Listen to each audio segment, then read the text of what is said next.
Welcome to Savage, right here at Comicstorian. My name is Benny and I'll be your narrator for today. If you just saw our announcement, Savage is coming out with a new storyline very soon, so we thought it would be fun to bring you guys the Savage origin, so you know where he's at now, what happened originally, and you'll understand this character in the Valiant universe, a boy Tarzan kind of a situation. Don't forget, if you enjoy this, give this video a like and go pre-order the new book yourself. Right now, on a very primitive island, the Savage sits in a tree and waits. He looks down at the Ceratosaurus nest and smiles. He leaps down onto the returning Ceratosaurus and quickly stabs his talon knife into her. The two tumble to the ground as the Ceratosaurus gets back up and Savage slashes at the mother's feet, forcing her to make a desperate attack. As the dinosaur is charging at Savage with her jaw wide open, Savage thrusts his arm into the mother and then uses his other hand to stab into her chest. He then pulls his arm back as the dinosaur falls to the ground, and then turns to collect his bounty of eggs. A short while later, Savage returns to his hut, but among all the things that he's collected over the years, there's one thing that he grabs. And with a quiet click, the metal lighter ignites, illuminating the small home. However, the beginning of this story takes place at another time, many years ago. Back then, famous footballer Kevin Savage and his wife Veronica and their baby son Kevin Jr. were flying to America after Kevin's popularity began to decline. While Kevin drinks his vodka and makes a joke about slipping to the number 7 on the tabloid Sexiest Man Alive list, Veronica snaps at him that they have 3 children to care for. They're doing this so that he can get greater exposure so that they can continue supporting their kids. But before Kevin can make a witty remark, lightning strikes their plane, sending it into a downward spiral. The pilot tells everyone to hang on. They're going to be making a hard landing in the water. As the plane crashes, Kevin and Veronica are thrown around the cabin, and then they quickly go to check on Kevin Jr. Kevin Jr. coos, unaware of what is going on, but before anyone can figure out what happened, the cabin begins to fill with smoke. He calls out to the pilot, stating that he had hit his head during the landing and he's unresponsive. Kevin then tells Veronica to take the baby and swim out to the island on their left. He'll try to pull the pilot out. As Kevin leaps into the water with the unconscious pilot, one of the plane's jets explode,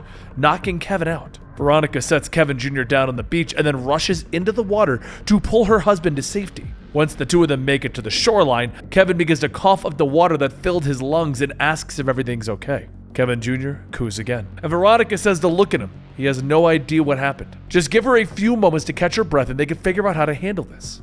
She closes her eyes to relax, but before she knows it, some time has passed and she wakes up hearing Kevin grunting. She leans up to see Kevin in the emergency raft with some supplies from the plane, stating that he's grabbing the essentials since they might be here for a few days. Couldn't let all that perfectly good vodka sink to the bottom of the sea, now could they? He also found the mobile, and just as they'd expect, they have no signal out here. Veronica rummages through the luggage, stating that she never cared for this, but perhaps they might need the gun if they're going to be exploring the island. So the next day, Kevin practices his shots by kicking his football into a target that he carved into a tree. As it starts to rain, he returns to his makeshift shelter, and Veronica says that they won't be able to survive very long without food, especially if she is to keep the baby fed. Kevin feels her forehead and tells her that she's burning up. She'll need to stay back and relax. She says that she just needs some rest. This could be a great adventure for them. A husband, a wife, and their child. She lays down and Kevin laughs, stating that that's one way of putting it, an adventure.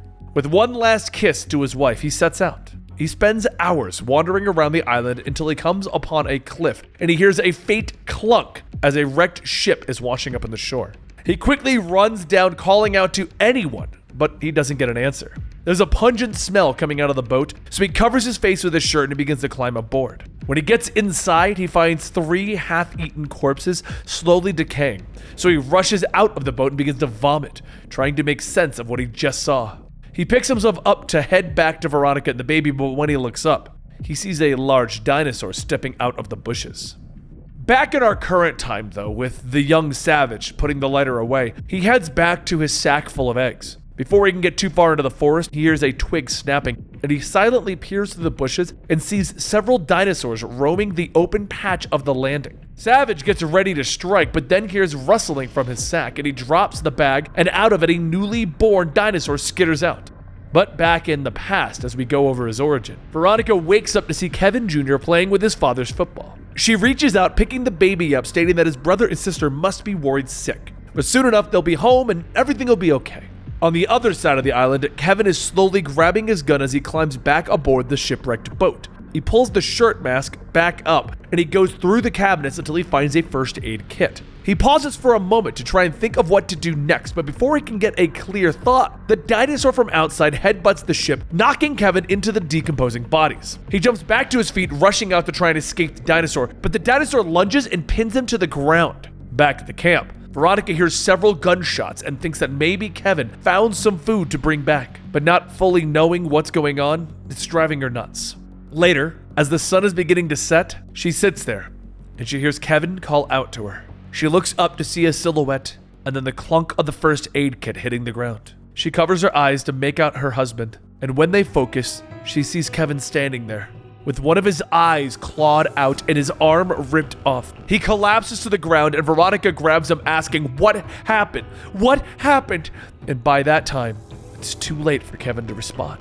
Meanwhile, in the current day, the savage makes his way through the jungle, climbing up a tree when he hears something off in the distance. Through the bushes, a man with a vest and a spear walk out. The man looks around for a moment and sees the headless dinosaur fall to the ground beside him. But before he could wonder, there's a sudden burst of laughter coming out of somewhere else. The man readies himself when he starts to get pelted by the Ceratosaurus eggs. The man groans, stating, "The boy."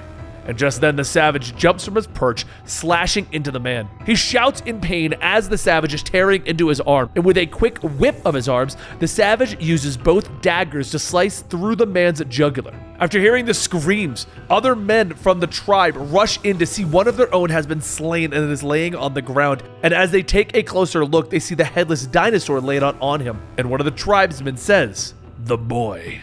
Back in our origin story, years have gone by, and Veronica teaches the young Kevin Jr. the basics of survival.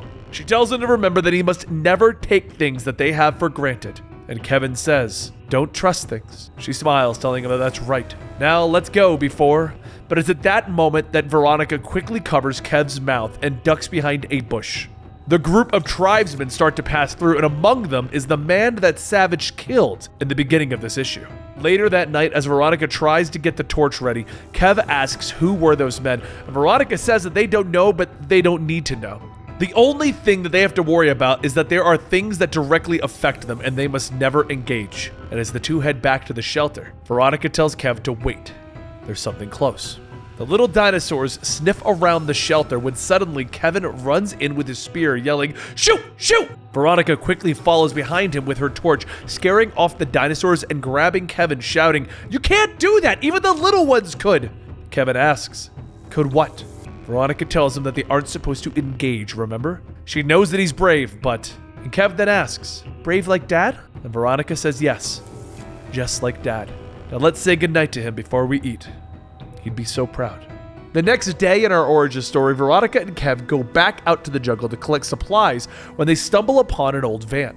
Veronica looks around asking what could this be doing here, and then sees a pile of skulls inside. She tells herself that it doesn't make sense. How did this end up here? It had to have come from somewhere. But before leaving, Veronica hears something and slowly follows that sound. When she looks over the edge, she sees several men and a large pillar with what looks like a gateway on it. She watches closely as the man who seems to be the leader of the tribe walks by some others while they're eating. The leader points at the food and the lowly tribesman reluctantly hands it over. The leader then begins to eat the food, but Veronica sees that it is vaguely familiar. She rushes back to the shelter to document what happened that day and then realizes that the night of the storm there was a flash of light similar to the light that was on top of that pillar. And after that flash of light back then, the rain stopped and the storm was gone. It is possible that it could be something that could bring them back home. Now in our current times, the savage is sitting in the tree watching the same camp that Veronica found. A few tribesmen drag in another body the savage had killed, and the savage smiles. Through the crowd, the large leader steps through telling everyone to move, and he inspects the body. And he tells everyone that the wounds on this man are not of a beast. A beast wouldn't have left this much behind. As he bends over, a small football charm is dangling from his neck, and Savage sees it, gritting his teeth, using his dagger to prick his thumb. The leader stands up, stating, "Looks like the boy." Back in our origin story after sunset, Veronica went back to the camp to learn more about the white light and what had happened when suddenly there's a humming sound coming from that pillar. One of the tribesmen shouts, "A deliverance from God, clear the way." And everyone runs back when a motorcycle shoots out, crashing on the ground. The motorcyclist gets up asking what happened, where is, but before the cyclist could get an answer, they all begin to beat him. The leader clears the way, telling everyone that that is enough, and inspects the man. He then takes the cyclist's helmet off and begins to grab an article of clothing, and they all begin to cheer. Veronica watches closely when suddenly she hears Kevin call out for help. She yells that she's coming and takes out her gun, and that's when one of the tribesmen pull Kevin into the camp as she shouts for them to let him go. She walks out with the gun pointed at them, telling Kevin to run, but the tribesmen see the gun and they all let go. One of the tribesmen reach back, grabbing him, and just as Veronica goes to pull the trigger, she is hit in the back of the head with a large club.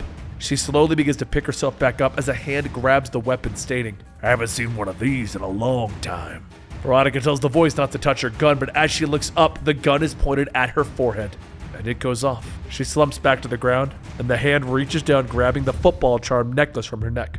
The leader tells everyone to flay her and spread the bones, and they will bring the boy into the tribe. A short while later, in the jungle, Kev is sitting alone that night when one of the tribesmen find him. They state that he could only have run so far, so stop crying. His mother died quickly, but that's the way it goes out here. As they get closer, Kevin pulls out the spear and stabs it into the man. He then takes the spear out after the man dies, stating that he will kill them. He will kill them all! And in our current time, the savage, now known to be Kevin, takes his spear, his father's uniform, and the football, and he steps outside of his hut. He takes the football, placing it on his father's grave, telling him that he's ready. He's going to go home. He takes up the lighter his mother used to light their torches, and he sets fire to his hut. The next day at the tribe's camp, one of the tribesmen notices smoke coming from the jungle. The leader takes a group of men to investigate, and when they get to the source of the fire, they see the old van. Everyone begins to ask what's going on, and the leader tells them that it's just a fire. The boy thinks he's clever. There's nothing to see here.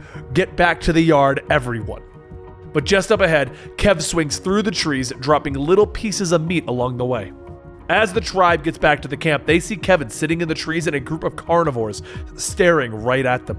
The carnivores charge at the tribesmen, and the leader shouts for everyone to kill the boy. He'll deal with the dinosaurs, and Kev shouts, asking, "Why don't you just do it yourself?"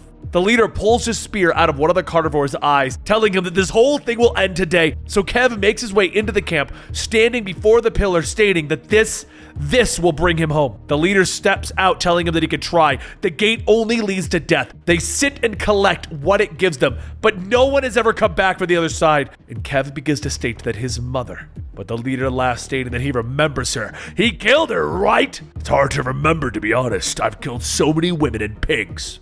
Kev takes out his dagger, lunging at the leader. The leader grabs him, throwing him into the pillar, and the force of the hit shakes the pillar to its core, and the gateway breaks off, falling to the base. Kev tells the leader that he's going home, and it will go through him to do it, and the leader shouts back, asking, "How stupid are you? This is our home. There's nothing beyond this world." Kev swipes, breaking the leader's spear, and then stabs it into him. He pushes with all of his might, telling the leader, "I am going home!" And the two stumble into the gateway. As Kev pulls his daggers out, he realizes that he fell into another world, a more modern world. And that concludes the original 4 issues of Savage. Now, the big announcement is that this book is continuing, and we here at Comicstorian got the privilege of telling you about the continuation to the storyline, the new Savage comic book that is coming out. So make sure you go to your local store, you pre-order that book, you make sure you tell them that you want that, and make sure you give this video a likes so that we can start covering Savage once it finally rolls out. I hope you guys enjoyed this little taste of Valiant and this entire Valiant week leading up to this storyline for you. Other than that, I'll see you next time right here at the Comicstorian channel.